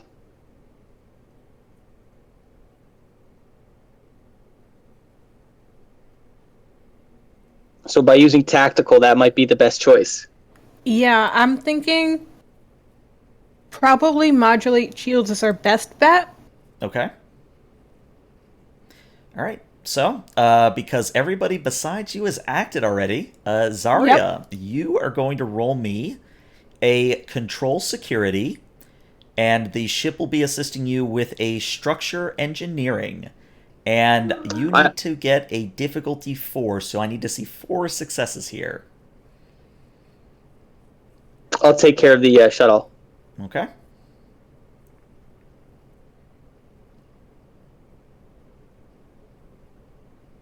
Now, you do have 2 momentum at the moment. Oh yes, we do still have 2 momentum. So we have one. That's a new roll. Yeah, that's a new roll. Mm-hmm. So I'm gonna spend one of the momentum. Okay. And then I should be able to get 3. Yes, and if you want a 4th die, it would cost a momentum and a threat. Right. I'm gonna take the chance and go with hoping all of them work. Alrighty. So what am I rolling again? You are rolling a control and a security. I thought it was control security. And then 3. No. So Almost. close. So close. Almost. So yeah, you do your best to sort of rotate the shield frequency, modulate it, and it's just not working. The Gorn's It's got you fast. not my skill set. It's really not. So for the Gorn's turn, what they're going to do is they are actually going to forcibly reel you in closer. So they're going to reel you in to this square, and there's nothing you can do about it, unfortunately. I hope everybody is seated, I would or hope else so. we're falling down. We've got backup. It's okay. Yeah. And speaking of backup, so just so you know, the Akagi has phaser banks, if I remember correctly, which means your optimal range is medium, unless you want to use photons, in which case it's long. Now, medium distance is 2 to 6 units away from your target. So I'm just going to throw your token in and get you set up in the initiative order. But I do need to know where you want to specifically warp in. So you said 2 units away, so imagine like I-11 is 2 away, right? Still a medium range? Yes, it is. When in doubt, Okay. you should be able to use the ruler tool. Yeah. Yeah, I would want us right here so that the Gorn can't look out their window without seeing an Excelsior class just right on top of them. I like it. It's Alright. more they're on top of us because it's a bigger ship than the Akagi. Yep. Oh, that's true. That's true. They are 1 scale larger than you. All right. So, what I'm going to do is I'm still going to give the shuttle 3 turns because there are PCs on it. And the Akagi, I'm going to give you 5 turns, but just remember you only have so many supporting characters that you can bring up at this time. But the good news, well, almost good news, is that the Gorn, upon seeing the Akagi do a micro warp jump and appear off its starboard side, it immediately disables the tractor beam and is going to take a shot at the Akagi. So let's see what happens. Well, unfortunately, oh no, that is 2. So this is also good because this will show off, damage and how damage works. So by all accounts, I've rolled 9 plus 1 effect, and they have vicious 1, so that becomes 10 damage. Now that is reduced by the Akagi's resistance. Well, the resistance is a 5, I believe, because you do not have a blade of armor or improved hull. So that goes down from 10 damage to 5 damage, which means you take 5 damage to shields. Now, 5 is a very important number for the system when it comes to combat. Oh boy. When you take 5 damage, whether it's in Starship combat or ground combat, you receive what is essentially an injury, or in the instance of Starship combat, what is considered a breach. And that breach is to a random system unless otherwise specified. So I'm going to roll where the breach is. Okay, this is interesting. So you would now take a single breach to weapons. And what that means is that when you take this breach, when the energy of the disruptor blast sort of leaks through the Akagi shields, we'll say your starboard side array or your starboard bank is temporarily knocked offline. Now, you can spend your minor action during your turn. You get a minor and a quote-unquote full action on the Akagi to restore the weapons. But until you do that restore action, you cannot use anything that would involve the weapon system. Can I, because this never hasn't come up when I've played before. Mm-hmm. I have my character, and then I also have my supporting character. Am I controlling both of them in this instance? That is up to you. What I would say is that basically take whatever supporting characters, and this is to everybody, take whatever supporting characters interest you the most. So if you feel like you want to be doing shooting, do the shooting. If you want to feel like you're doing the flying, do the flying. Now, Zines, because I know you dropped out because of internet issues, I'd say at this point you are back on the bridge of the Akagi if you would like to be. That would be a big yes. All right. I think I'm going to try to diplomacy our way out of this first before we start shooting. But what I would like to do, okay, why don't we try this? I'm going to try to diplomacy, and then if that doesn't, right after we do that, I'm going to, if that doesn't work, keep the initiative and pass it to Zines to blow them away if they. Well, I have an idea too for something we could do. But we Sure, also still need somebody to do the swift act or the minor action to bypass the breach, so that way I can actually shoot. Otherwise, I can't shoot at all. Well, why don't I go first, repair the breach, and restore the shields? Well, yeah, I mean that's a good thing. The key distinction is unless you have a very specific talent from the engineering book, you don't actually repair the breach. You just sort of go aside its effects, like you avoid the effects of the damage.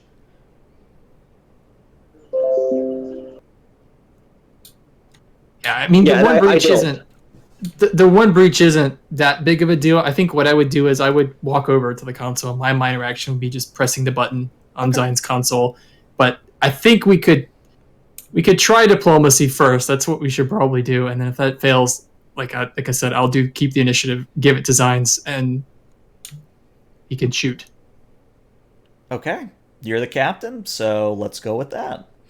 So, a channel will be open on your command, and I'm curious, what do you say this time? All right, I'm going to say Gorn vessel. You look out your view screen, you see the giant Excelsior-class vessel with all of its weapons armed at you, ready for conflict. I'm going to give you this one chance to disengage your weapons, and let's talk about the situation. As has happened between our two people before, this could all be a misunderstanding. I'd like to give peace a chance. However, if you have decided that peace is not going to be something you'd like to entertain, I will use the entire arsenal at my disposal here to remove you from this conflict your way. And if you've noticed, the system is filled with support craft from this vessel. They are all on their way to engage you. This is your move. It doesn't have to resort to violence. We can negotiate and come to a peaceful resolution. I like it a lot. Because you did such a rousing speech in my mind, I'm going to reduce the difficulty for you to a 4. This is going to be a presence command at a difficulty of 4, and I'll be nice and say that the Akagi's communications and security can apply here. You know, one of those roles nobody ever does. Communications and security. Okay, I'd like to spin my determination. Trust goes both ways, or be brave, be bold, be Starfleet. Okay, I would say either would apply here. I'll roll for the ship. It was comms security. Comms security, correct. And then I'd also like to give you one threat and spend our last momentum to get the 4th die. Okay. So I'm rolling 3 dice.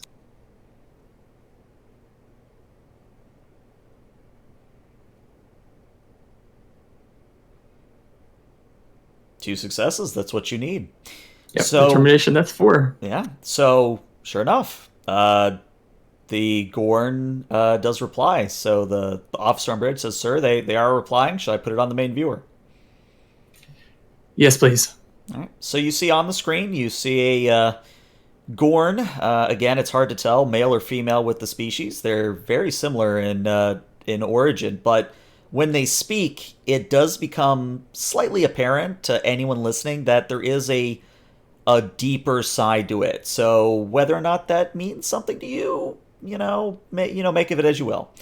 But I'm not going to attempt to do the deeper voice, so just imagine it. But the Gorn, whoever they are, they say, I am Captain. And there's a moment where their mouth moves, but nothing comes through the comm link, and you see them snarl, and the noise comes back. I am Captor... Sorry, no, I can't talk. I am Captor Hismak, and I wish to know if it is Starfleet's principle to attack the Gorn and commit these aggressive actions without due cause. On the contrary, Captain, it's the mission of Starfleet to not attack first. Peace is our mandate. If there's a situation you're referring to where this is not the case, then there must be some sort of misunderstanding. One of our raiders was attacked by one of your Starfleet vessels 2 days ago and nearly destroyed. You claim you have no knowledge of this. That is correct. If a Starfleet vessel was involved, they are acting as a rogue element. That's not the Starfleet way. If you could transmit any sensor data that you have of this attack, then we will find the culprit. You see them nod off screen, and Zines, you are getting a data dump. Okay, and I'll start perusing it, and then I'll send it to the captain's chair. Okay. To the tiny little screen that everybody forgets about that captains have on their chairs. Also, I was going to just type it, but Zines is going to radio to Survey 3 shuttle to come about and come into the shuttle bay in case this all goes wonky. Mm-hmm. And I'll be nice and say that we've paused the initiative order at this point, so you technically can act freely. However, your shields and power do remain as they are. So if you would like Shuttle 3, you can return to your stations and sort of help out in your own way with the rest of the scenario.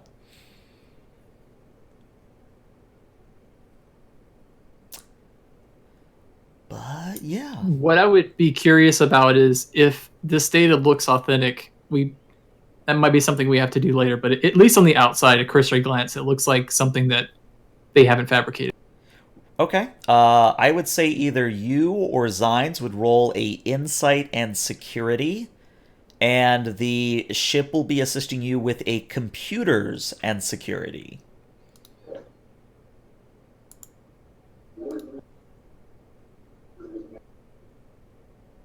I can do the ship. Okay. Do you want to roll, or do you want me to? You probably should. I imagine your security is probably better. Insight security.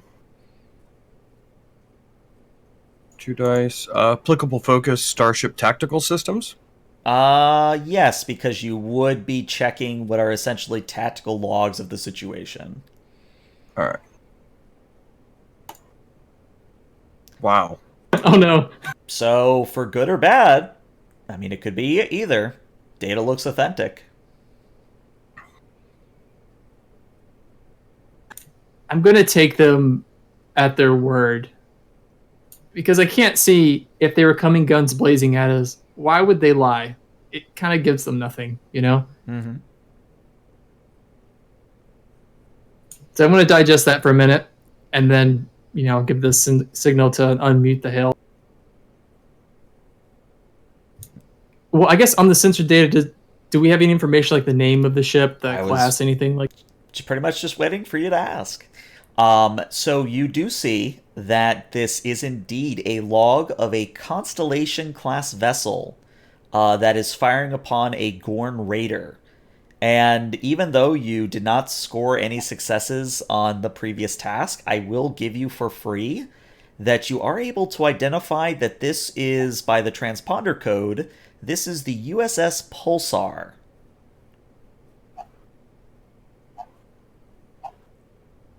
So question, Captain Miller's been around for a long time, and he's been a lot of places and seen a lot of ships. Mm-hmm. Is there a way that I would know the captain of the Pulsar?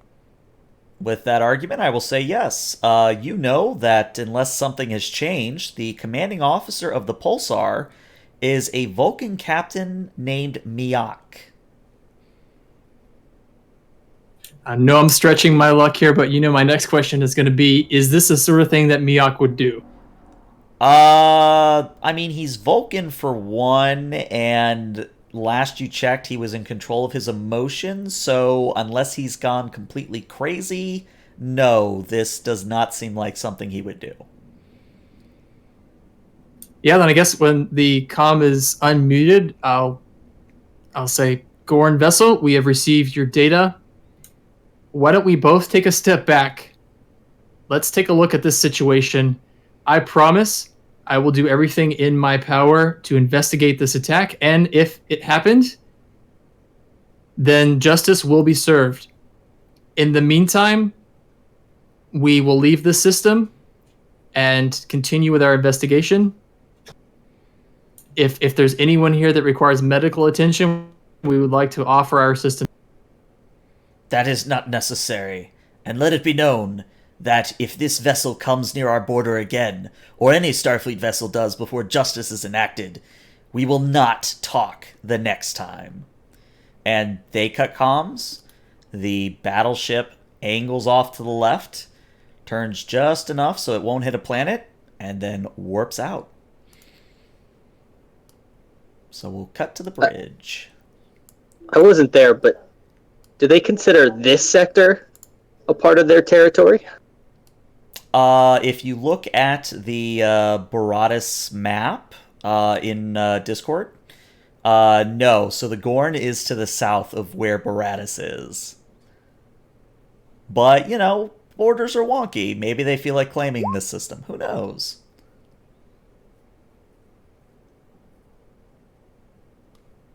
Yeah, I think at this point, the best thing to save relations with the Gorn would probably to just really scrutinize this data, scan this area as much as we can, especially see if we can get a hold of the Pulsar and see what's going on. Okay. So, as you begin your investigation, I believe this is a perfect time for our 5 to 10 minute break. So yeah, if you guys could be back here in no more than 10 minutes.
So, unmuted everything so the lovely stream and the recording can hear us. At this point, I think I'm actually going to kick us to another senior staff meeting, unless anyone has any objections.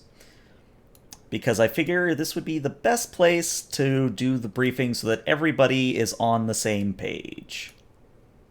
I would have ordered us to do what I promised the Gorn that we would do, and that's pull to the outer part of the system.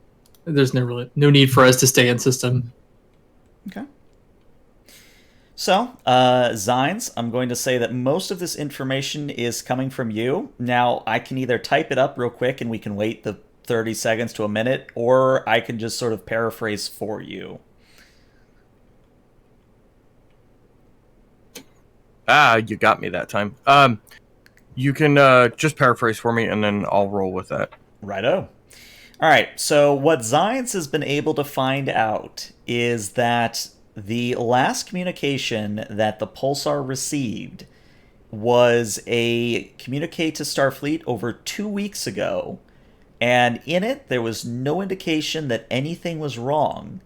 A flight plan was filed at that time, and the flight plan does indeed go near the Gorn border. And if you have the map handy still, the flight plan does indicate that they would be heading towards the Toraz system. It's a warpable system away. It's not like cross-quadrant or anything, but it is relatively nearby if you wanted to go check that out.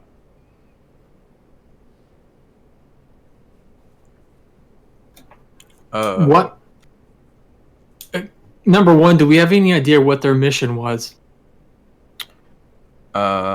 This is all I could get from Starfleet. I can try to call in some favors and find more out, but this is about the extent of what I could get with just simply asking the computer.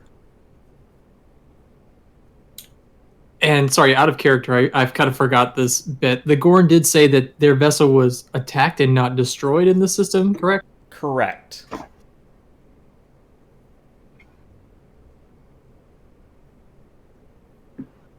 I mean, we can head to that system and do full sensor sweeps and such, but if they already felt that the Pulsar was encroaching on their territory, they're probably going to feel the same with us.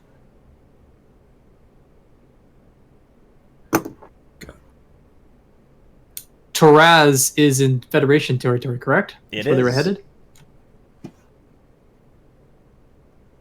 It's probably best at this point to see if we can find the Pulsar and get it straight from the source what may have happened. It could have been another misunderstanding. In this case, we were minding our own business, and before we knew it, a Gorn was shooting at us. Something similar could have happened.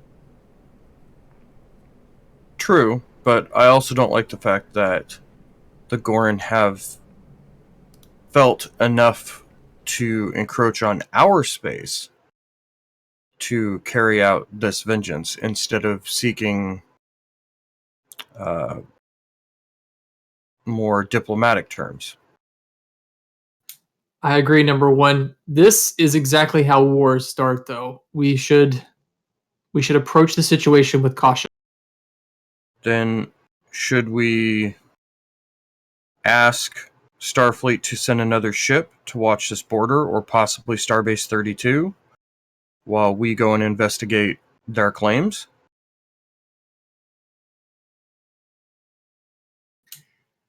I think what I would like to do is leave one of our fighters here just as an early warning.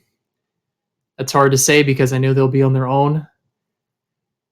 But in worst case scenario, if Captain Mayok if he has gone rogue, a Constellation class starship, that's not a small ship. It's going to take a ship like Akagi to stop them. Worst case scenario, I'd like to give them the benefit of the doubt, but we there's so much we don't know at this point. But the fighter's job would be to stay here, monitor the situation, monitor the border. If the Gorn cross the border, they could just head back to us full speed, and then we'll deal with that situation. If this is some sort of strange overturn or precursor for an invasion, well, that's always a possibility too. Well, then, Captain, may I make a suggestion that perhaps we leave behind one of the executives, as well as maybe Commander Riley and I could set up some buoys to put out closer to the border and leave the executive more in the Baratus system, to where the buoys would give them even more warning so they know what's coming and they can hide and just passively observe what's going on. I think that's a great idea, number one. And then I'll turn to Riley. Sound like something that you and I can pull off relatively quickly? Sir, that shouldn't be an issue. We should be able to do that, no problem. Wonderful. And then I'll turn to Zarya and Jensen and say, Commanders, if you get a chance, if you could replay the communication with the Gorn captain, it's really hard to read the body language of a Gorn. If there's anything you could glean on their intention that might be useful for us to understand, if it's hard to read if they were trying to deceive us or if they were being honest. Understood. I'll take a look at the video log.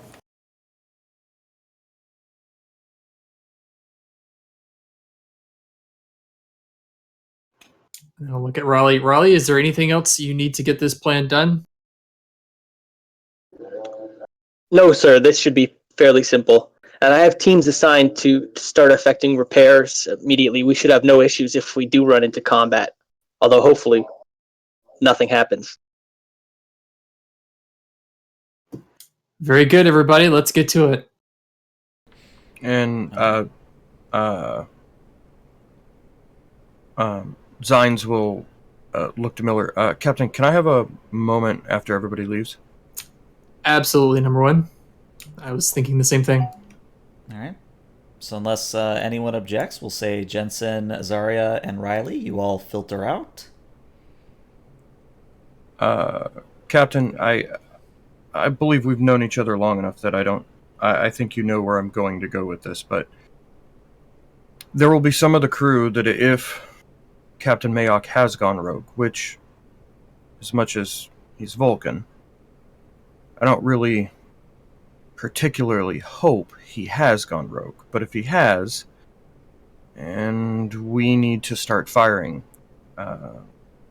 the consequences of shooting on another Federation ship, and I don't mean punishments, I mean the crew not fully understanding, I guess would be the best way to put it, might be something that we need to think about and eventually deal with.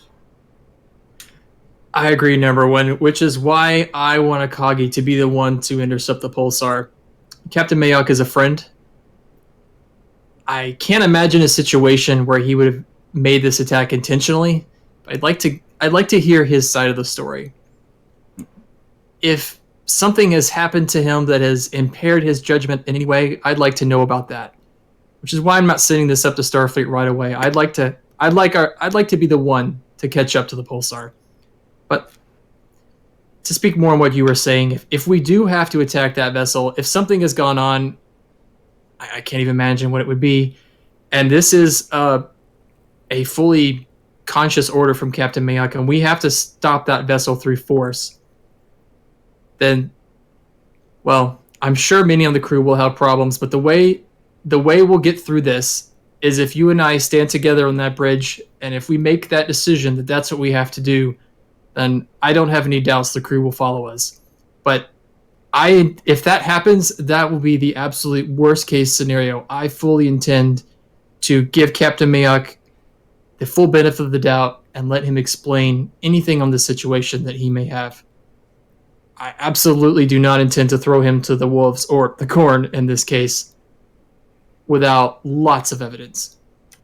No, of course not. If anybody is going to carry out any sort of punishment or anything of that nature, it will be Starfleet, and whether or not it is us or a court is the best, is without question. We are not going to hand them over to the Gorn for anything. And I trust in your abilities as a diplomat.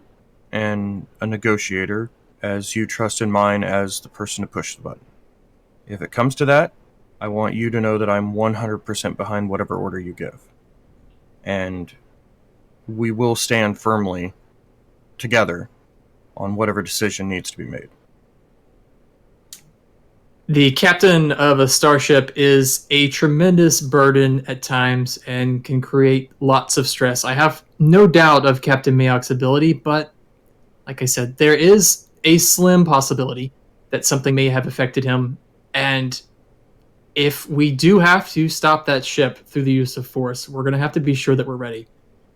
A Constellation class vessel, it's no slouch. It could be a serious conflict, and we just have to be prepared for if that unfortunate situation does happen. Understood, Captain. And Zines will kind of smirk, and his antenna will turn to a more like joking position. Just know that I've never lost against a Constellation before. I laugh. Well, I've taken on much bigger enemies in a much older ship, let's just say. Definitely not one as impressive as Akagi. I have no doubts that we can handle whatever's thrown at us. Neither do I, Captain. And as I said, we stand united in whatever needs to be done. Hopefully soon we'll all be conversing with Captain Mayok and laughing over a bottle of some Romulan ale or something, and this will all have just been one giant misunderstanding. Captain, do you have something to confess that you have contraband on this ship? Well, number one, as captain, there's really nothing I can own that would be considered contraband. True, Captain. True. He is technically correct. The best kind of correct. But sure number one, having said that, I might have a few extra bottles that I would be willing to donate to a worthy cause. Understood, Captain.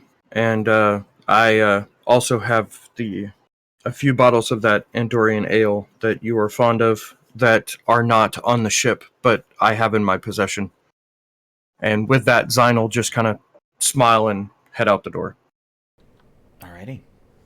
So, we're going to do some rather quick tasks, because we do have to end a little bit early, because I think you have a cutoff at 9, Walter?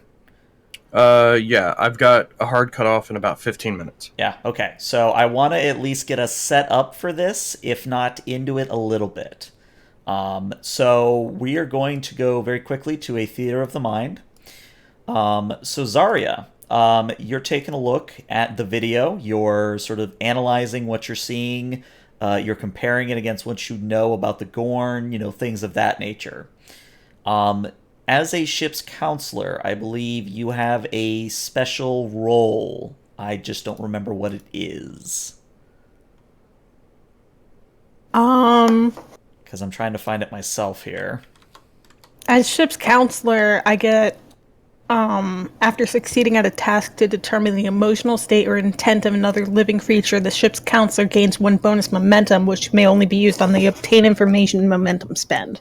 Okay. That's what I get for being ship's counselor. Okay, so basically, if you succeed on this task, and you will because it's a difficulty 0, you get a free question. That's what that means. Yeah. Okay, so this is going to be a insight and either con or medicine. And the difficulty is going to be a 0. I'm going to go with medicine. Alrighty.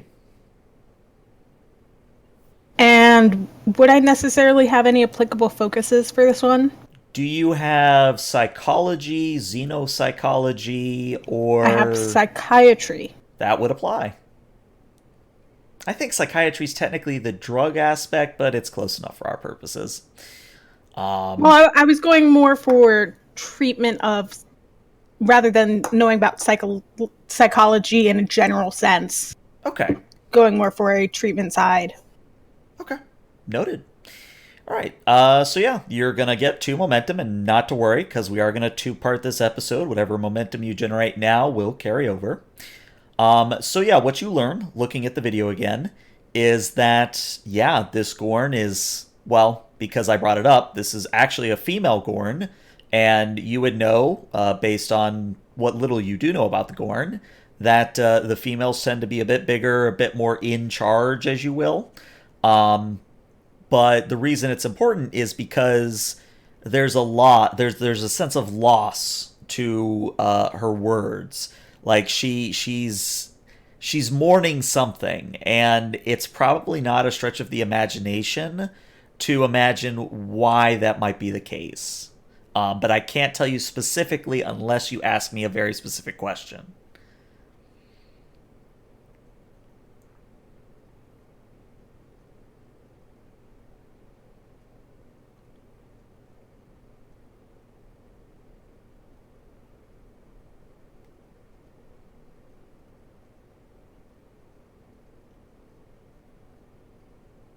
And remember, you do have the free question. Yeah, I'm thinking about it.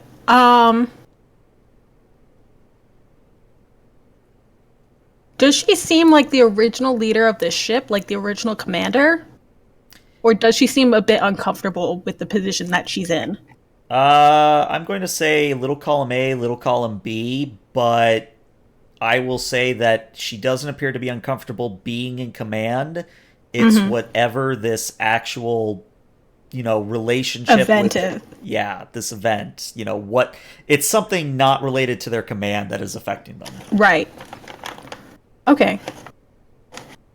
Now, I will say you can spend momentum to ask additional questions, but just remember, you only carry over but so much. Right.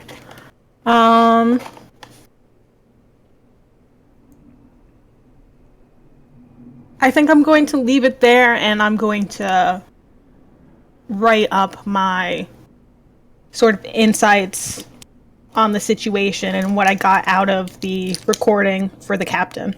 Roger that. All right, next we're going to go to engineering. So, Mr. Riley, you were deploying a sort of a sensor network / communication network as the Akagi investigated the flight path, yes? Yes. Okay. Like an early warning system. Early warning system. I would like you to roll me a very simple control in engineering. The difficulty here will be a 0 as well, because it's literally pushing a button to deploy a probe. So, free momentum. There we go. All right, so you go up to 3 momentum total. And yeah, you have 0 problems deploying this early warning system, and you're pretty damn sure that if a Gorn starts coming across the border, you'll know about it. But up back on the bridge, we'll say obviously time is passing as all this is going on. The sensor operator, which I think I need to actually make a real NPC at some point so that you guys aren't totally reliant on supporting characters, so I'll make a note of that later. Whoever's running science says, sir, we are picking up the Pulsar. They are within long-distance scanning range, sir. They are traveling at warp 2 towards, checking now, towards Organia, sir. All right, that's a little odd. Are we in hailing range? We are indeed, sir. Let's give him a call. And so the comm officer kind of puts their hand to that ear, that little earpiece thing, and says, no response, sir. However, I am reporting, and the comm officer looks over at Science, and Science picks up and says, sir, whatever that hail just did, it spooked them. They've gone to warp 9. Zines is going to read Miller's mind and go on a, if not intercept, a chasing course. Okay.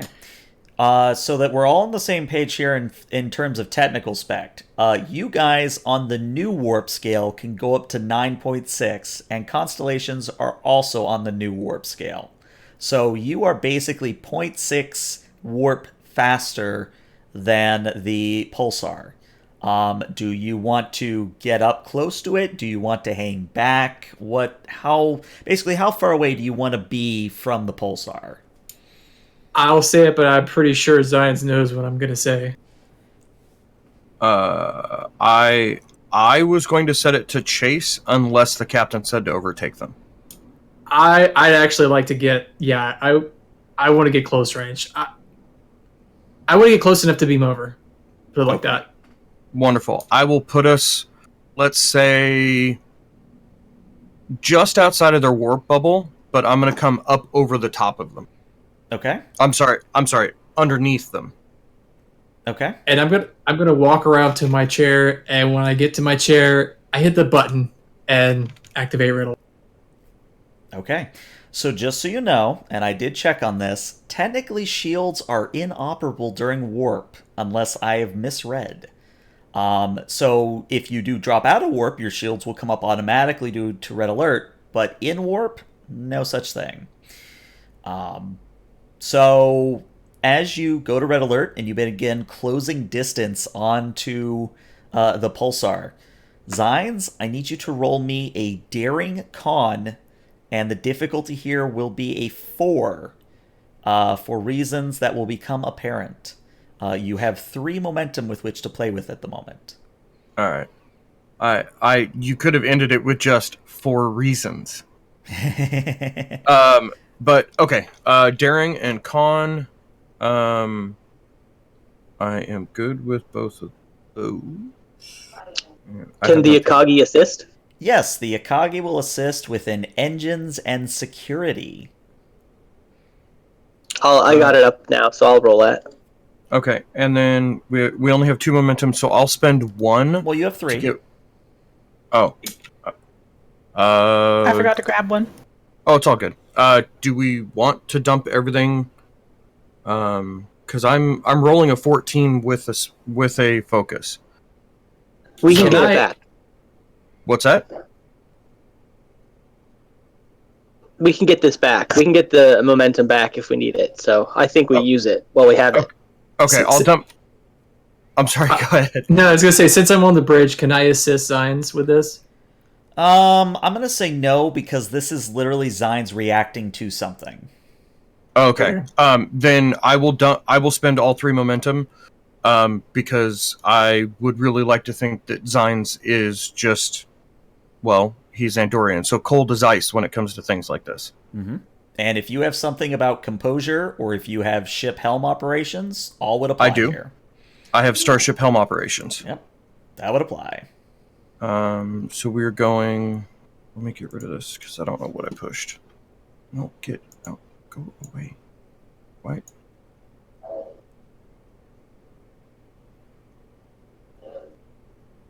There we go. Well, you got 1 from the Akagi, which is a good sign. I just need to see 3 more. Daring and con. 4d20. And yes, applicable focus. That's enough. Sweet. So, you react just in time as from the port torpedo tubes on the Pulsar, 3... not quantums. There are no quantums yet. 3 photon torpedoes come careening towards you at warp speed, and you just maneuver the Akagi out of range, or not out of range, out of sort of the firing arc just before the torpedoes hit. And unfortunately, that is where we're going to have to end the session. So this will be a 2-parter, but we will have to wait at least 2 weeks to figure out how it resolves. So this is where I'm going to end the stream because I need to get through some stuff with the players. So to anyone watching on Twitch or YouTube, thank you so much, and we will see this crew in 2 weeks. Bye-bye.